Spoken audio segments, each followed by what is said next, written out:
Hola chicas y chicos, damos inicio a la cuarta clase de la unidad uno y vamos a continuar con el choque de dos mundos que comenzamos a ver en la clase anterior. Bien, y en esta oportunidad vamos a profundizar con respecto a la conquista del territorio en América, como sale aquí, ¿cierto?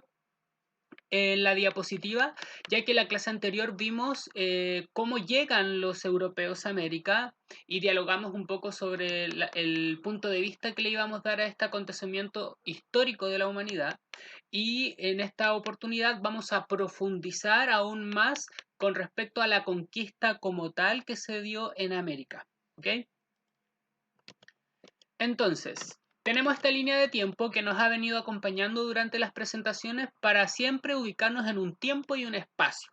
Recordemos que estamos en la Edad Moderna, estamos en el choque de dos mundos que se desarrolla en esta Edad Moderna, bien, ya en el siglo XV.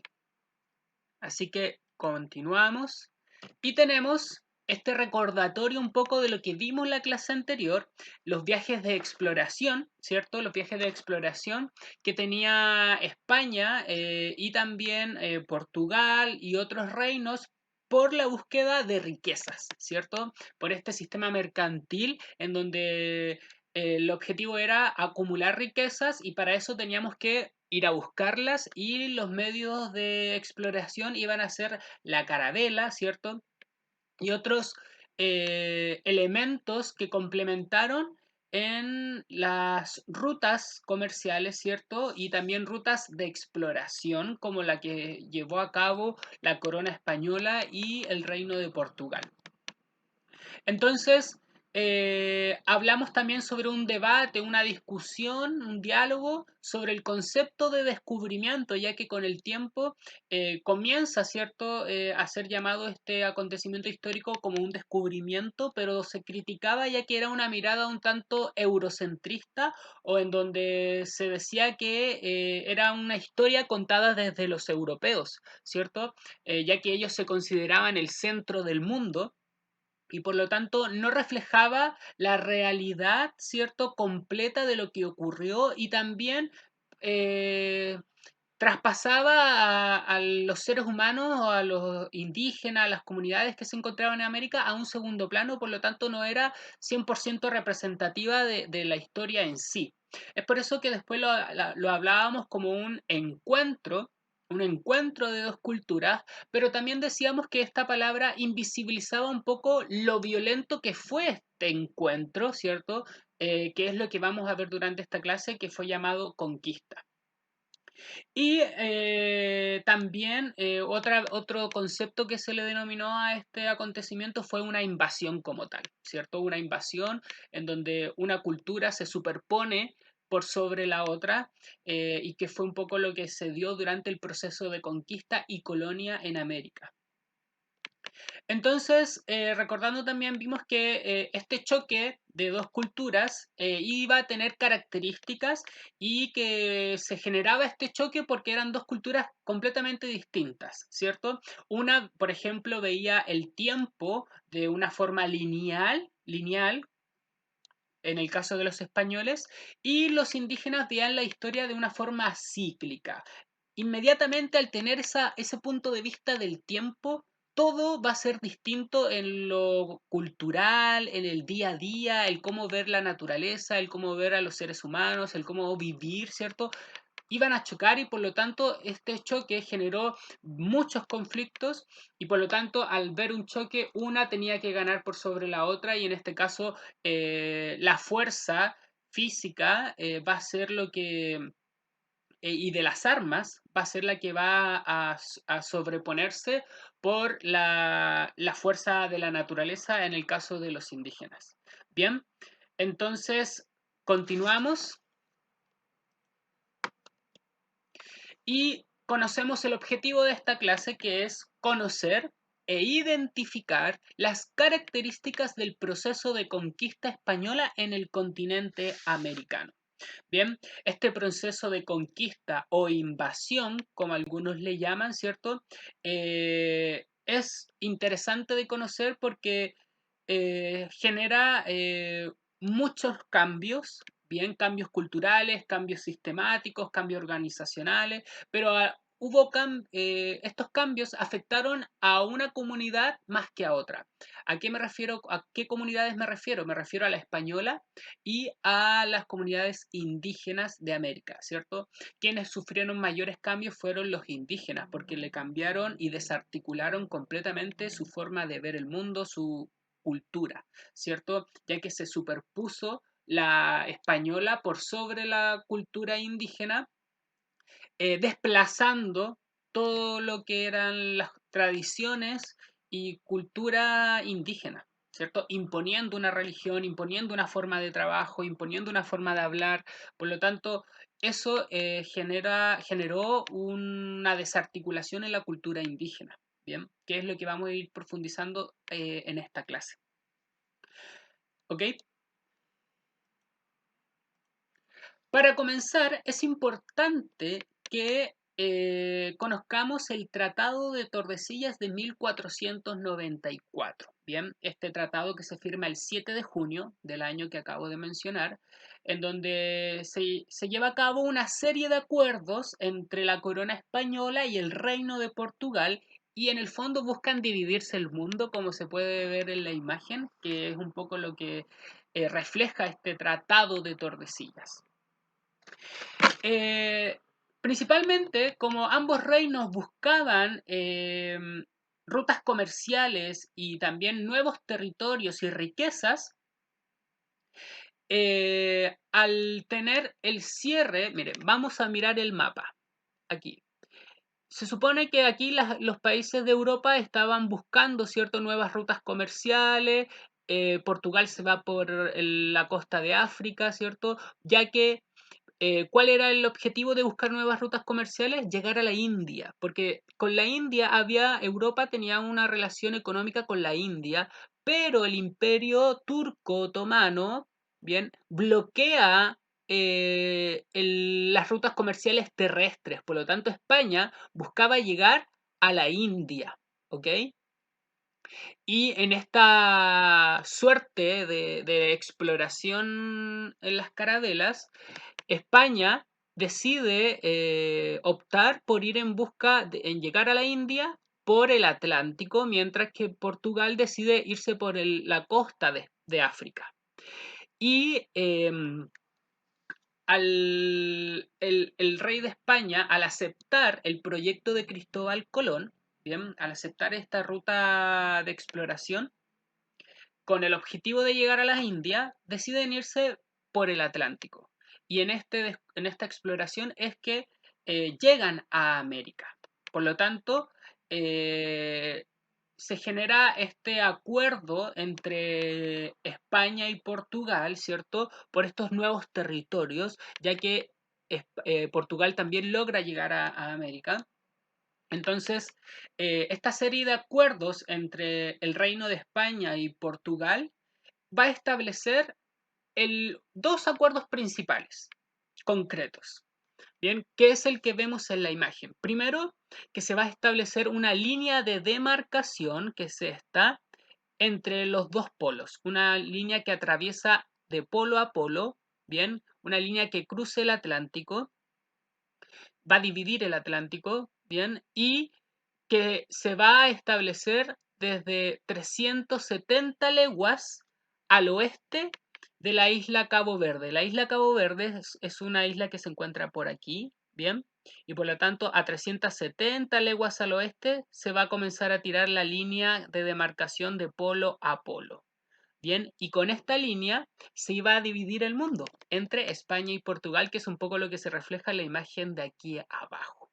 Bien, por lo tanto, es por eso que hoy día Brasil tiene un idioma Portugal. Hay un origen histórico del idioma de Brasil. Bien, y por lo tanto es cuando España comienza a establecer sus colonias y desde ahí el proceso de colonización en América. Bien, es un territorio bastante amplio, grande, extenso, que va a tener muchas riquezas. Bien, y que va a ser el objetivo con el que están generándose estas rutas comerciales por parte de la corona española y portuguesa. Bien. Y ahora tenemos, ¿cierto? Este mapa que ya habíamos visto antes, en la clase anterior, que mostraba un poco dentro de estos viajes de exploración la coincidencia que tuvo Cristóbal Colón al pensar que llegaba a la India, pero en verdad estaba llegando al continente americano. Incluso a Cristóbal Colón en mucho tiempo piensa que estaba en la India, ¿ok? Entonces, estos viajes de exploración que por el Océano Atlántico permiten la llegada de Cristóbal Colón a Europa, perdón, a América, bien, como lo podemos ver aquí en la imagen, están los 4 viajes de Cristóbal Colón con este color fucsia, ¿ok? Y va a llegar primero a las Antillas, que son estas islas que están aquí de Centroamérica, bien. Y luego desde aquí va a comenzar la exploración y luego conquista. Son viajes de exploración en un comienzo y después son viajes de conquista, ¿ya? Y tenemos, ¿cierto?, que comienza esta exploración para ir recogiendo información para luego llevar a cabo el proceso de conquista. Y tenemos por el otro lado eh, el caso, nos vamos a enfocar en este caso, valga la redundancia, nos vamos a enfocar en los viajes de Cristóbal Colón. Bien, se demoró casi cerca de 3 meses por no conocer la ruta en un primer viaje Cristóbal Colón. Bien, se demoró casi 3 meses y luego de que conoce ya la ruta se va a demorar un mes y medio más o menos en viajar por el Atlántico, ya que era muy complejo navegar el Atlántico por las distancias, por el mar, bien, pero eso es el tiempo estimado en que Cristóbal Colón se demoró en llegar a América. Ahora, si hablamos de América, Cristóbal Colón es quien comienza la exploración, ¿cierto? Otros personajes van a conquistar, pero cuando se le llama América es por Américo Vespucio, quien fue uno también de los participantes en estas exploraciones del continente. Tenemos aquí, por ejemplo, si se dan cuenta, esta flecha que cruza casi el mapa, es uno de los exploradores también que fue parte de esta travesía, fue Hernando de Magallanes, y es por eso el nombre del estrecho de Magallanes que une el Océano Atlántico con el Océano Pacífico, importante, bien, como una ruta de navegación en busca de riquezas y territorio. Entonces, tenemos aquí los viajes de exploración que va a tener España y Portugal. Bien, por un lado tenemos los viajes de exploración de Portugal, que era como lo habíamos dicho anteriormente, por la costa de África y que también llegaron a América, pero a colonizar este sector que es lo que hoy día conocemos como Brasil. Y en el caso de Cristóbal Colón, ¿cierto? Desde España, que llega a las Antillas, que son estas islas que están aquí, ¿bien? Y luego a Mesoamérica, que es México, ¿bien? Entonces Cristóbal Colón llega primero a este sector, ¿bien? Incluso a la Española, que debería estar por aquí. La Española es la primera isla a la que llega Cristóbal Colón. Y desde norte hacia el sur de América comienzan los viajes de exploración y luego de conquista, bien, que hacen otras personas. Entonces, estos viajes de exploración que lleva a cabo Cristóbal Colón lo hace con un objetivo primero de recoger información de qué se trataba, cuáles eran las sociedades que estaban viviendo en este continente, para luego llevar a cabo un proceso de conquista. Y tenemos, ¿cierto?, que luego hablamos de viajes de conquista, ya que luego de hacer esta exploración y de recoger información, comienza el proceso de conquista como tal. Bien, en Mesoamérica, aquí estamos con el pulsor, en Mesoamérica, que es México, estaba el imperio azteca, ¿bien? Y este imperio azteca va a ser derrotado por Hernán Cortés, ¿bien? Y más al sur se encontraba el imperio inca, bien, el que estoy yo señalando con el mouse. Y el imperio inca va a ser derrotado por Francisco Pizarro, bien. Y desde el Imperio Inca con Francisco Pizarro va a enviar expediciones más al sur, ¿cierto? Que es el territorio que hoy día conocemos como Chile, que es nuestro país en la actualidad. Bien, por lo tanto, recordar que primero hubo viajes de exploración, luego de conquista y se realizaron de norte a sur, derrotando los imperios de Azteca en México y el Imperio Inca de América del Sur. Bien, ahora corresponde ver la conquista del Imperio Azteca, bien, principalmente por Hernán Cortés, quien va a ser el español que va a conquistar este imperio y lo va a derrotar. La expedición comienza en 1519, en donde Hernán Cortés se va a encontrar, al llegar a América, al llegar a Centroamérica, a las Antillas, ¿cierto? Luego comienza un viaje de exploración y cuando se dan cuenta de que en Mesoamérica se encontraban estos indígenas que primero se topan con los totonocas, que era un grupo de indígenas que se encontraba en los alrededores del Imperio Azteca y era un grupo de indígenas que estaba sometido por el Imperio Azteca. Por lo tanto, este grupo de indígenas que no estaba de acuerdo con este sometimiento que llevó a cabo los aztecas, comenzaron a entregarle información a Hernán Cortés. Bien, le empezaron a contar cómo funcionaba un poco el imperio azteca. También hubo algunos traductores, ¿cierto?, que van a facilitar un poco la conquista y también la desarticulación del imperio azteca. Entonces, luego, para comenzar su expedición, Hernán Cortés va a fundar la ciudad de Veracruz, ¿bien? Que significa verdadera cruz, un poco simbolizando la religión católica. En el camino a llegar al gran imperio azteca, Hernán Cortés quería llegar al centro, ¿bien?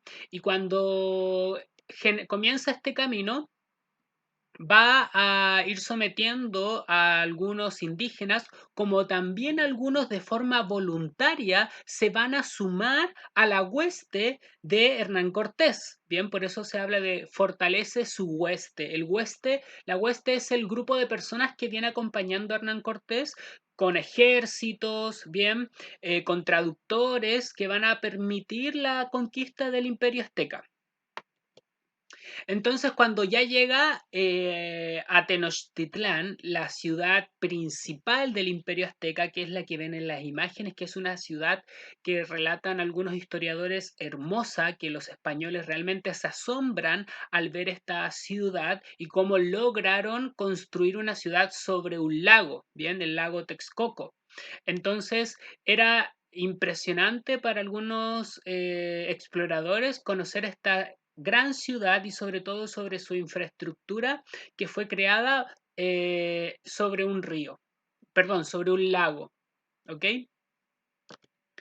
Entonces, cuando llega, lo primero que hace es juntarse con la autoridad máxima. Lo que quería Hernán Cortés era conversar con la autoridad máxima y conocer un poco a la cultura y conocer a estos salvajes, como le llamaban, ¿cierto?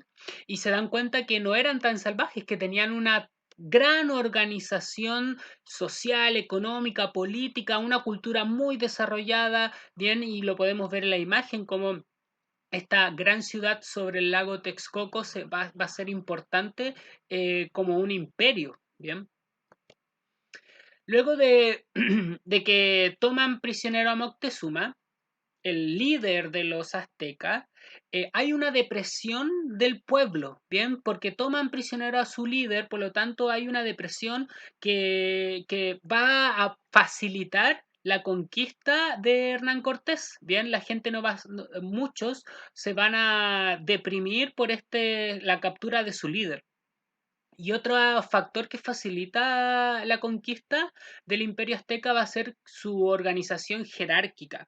Al, al sacar la cabeza de esta estructura jerárquica era mucho más fácil someter a los indígenas, ya que estaban acostumbrados a este sometimiento jerárquico que tenían los aztecas. Por lo tanto, ahora al reemplazar a Moctezuma por un español, desde ahí en adelante comienza todo el cambio, ¿cierto?, hacia abajo. Y debilitaron el abastecimiento de Tenochtitlán. Bien, aquí está mal escrito Tenochtitlán, falta la H, bien, que es como la que está arriba escrita.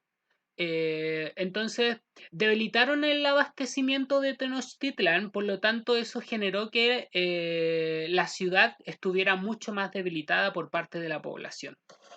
Otro factor importante que es la viruela que traían los españoles y como los indígenas no tenían estos anticuerpos, bien, muchos de ellos y ellas fallecieron producto de esta enfermedad.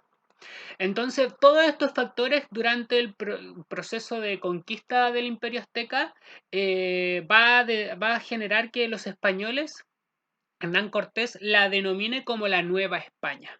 Bien, y de forma general estas son algunas de las características de la conquista del Imperio Azteca, las más importantes que ustedes tienen que conocer. Y ahora, más al sur, comienza la conquista del Imperio Inca o el Tahuantinsuyo, como lo llamaban los propios incas a su organización territorial, y podemos ver que era extensa, bien, todo lo que es la costa del Pacífico, y podemos observar que este Tahuantinsuyo era organizado en base a cuatro suyos: el del norte, el de la costa, el de la sierra y el del sur, que son los que se pueden observar en la imagen. Bien, y se iba a caracterizar este Tahuantinsuyo por algunos historiadores por tener redes de comunicación terrestre muy efectivos y rápidos. Bien, de hecho, se destaca la figura del Chasqui, que era un joven que corría para enviar mensajes, bien, que se demoraba entre días y una semana, no como ahora que todo es mucho más rápido. Entonces, esta expedición comienza en 1532 con Francisco Pizarro y Diego de Almagro, quienes van a tomar prisionero a Atahualpa en Cajamarca. Atahualpa es el máximo líder o autoridad del Imperio Inca y esta ciudad de Cajamarca, que dura hasta el día de hoy, va a ser un acontecimiento muy destacado en la historia del Imperio Inca, ya que también va a ser clave para la conquista de los españoles en América, porque al sacar de la estructura jerárquica a su líder, inmediatamente podían desarticular la estructura inca. Otro factor importante de la conquista de este imperio va a ser la imposición de una religión que no era la de los indígenas, claramente, que iba a ser la católica, y lo podemos ver en la imagen, ¿cierto? Lo cual demuestra que habla de una violencia también no solamente física de guerra, sino que también una violencia simbólica a la hora de imponer autoritariamente una religión, una forma de pensar de los indígenas, y esto va a descomprimir, deprimir, eh, va a deprimir un poco a la sociedad como por ir perdiendo su cultura. Al llegar los españoles, el imperio se encontraba en una guerra civil. Lamentablemente para los incas, antes de que llegaran los españoles, había muerto el emperador y se genera una guerra civil producto de los dos hijos que iban a ascender. Uno de los dos iba a ascender al líder máximo del imperio y eran los hijos del emperador que había fallecido, en el que estaba Atahualpa por un lado y Huáscar por el otro. Bien, se enfrentan en estas guerras civiles y va a ser Atahualpa el que logra tomar la máxima autoridad y que va a ser quien se va a encontrar, a enfrentar contra los españoles. Entonces, por eso que los españoles toman preso a Atahualpa luego de que lo capturan y lo ejecutan un año después, en 1532, por parte de Pizarro. Perdón, en 1533 Pizarro lo ejecuta a Atahualpa y van a tomarse la ciudad del Cusco, que era el centro administrativo más importante del Tahuantinsuyo. Y desde ahí comienza, ¿cierto?, la imposición y todo lo que es la conquista del imperio. Ya que, como decíamos anteriormente, si desorganizamos, si sacamos la cabeza de esta estructura, era mucho más fácil de ahí hacia abajo poder conquistar y dominar el imperio. ¿Qué es lo que dice aquí? La estructura jerárquica facilitó su conquista, porque los pueblos estaban acostumbrados a un sometimiento por parte de su rey, su emperador Atahualpa. Por lo tanto, al cambiarlo por un español, iban a hacerle caso, y no iba a costar tanto.